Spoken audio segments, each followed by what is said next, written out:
अवश्य चला जाए। तो फिर मंत्री जी चलने का कोई शुभ मुहूर्त निकलवाइए। मुहूर्त की क्या बात है महाराज, सबसे बड़ा मुहूर्त तो इच्छा ही है। जिस दिन महाराज चलने का विचार करें वही तो मुहूर्त है।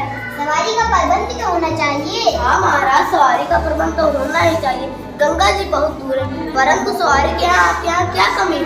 कौन सी सवारी ठीक रहेगी? सवारी वही ठीक रहेगी जिसमें श्रीमान जी को सुविधा हो। हाथी कैसा रहेगा? उत्तम महाराज उत्तम, हाथी जैसी सवारी, वाह क्या कहना।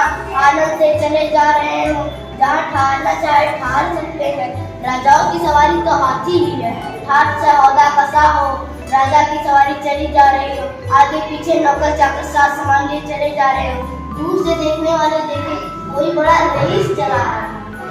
पर एक बात है, हाथी पर बैठ कर कई महीने में पहुंच पाएंगे। हाथी चींटी की चाल चलता है।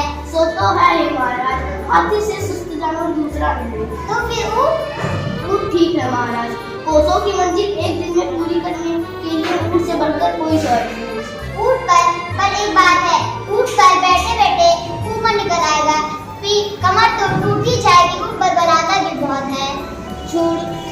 छोड़िए भी ऊँट को, कमर दुखने की बात तो है ही, आपका पेट भी हिल जाएगा। ऊँट भी कोई सवारी है, ऊँट और गधे में अधिक अंतर नहीं। मेरी समझ में घोड़ा ठीक रहेगा। हाँ महाराज, घोड़ा बिल्कुल ठीक रहेगा। मैदान हो चाहे पहाड़, घोड़ा सब जगह चला जाएगा। वीरों की सवारी और सब में शानदार, जब चाहे जहाँ रुकिए जब चलिए। घोड़े की दुर्की चाल का क्या कहना। पर एक बात है, घोड़े पर घंटों बैठना कठिन है। कायदे से बैठना पड़ता है। सो तो है ही महाराज, काठी और काट को एक समान समझिए। धूप अलग लगे और पानी से भी बचाव नहीं। मनमौजी जानवर है, क्या उड़ाकर किस खाई खंडर में पटक दिए। मेरी मंत्री जी, पालकी कैसी रहेगी? पालकी का क्या कहना, यही तो राजाओं की सवारी है। पर एक बात है, पालकी में बैठकर गंगा जी में स्नान के लिए जाने की बात तो जचती नहीं। लोग हंसेंगे तो नहीं? हंसने की बात तो है ही, पालकी पर लगकर जाना तो जीते जी ही मुर्दे की तरह जाने के बराबर है।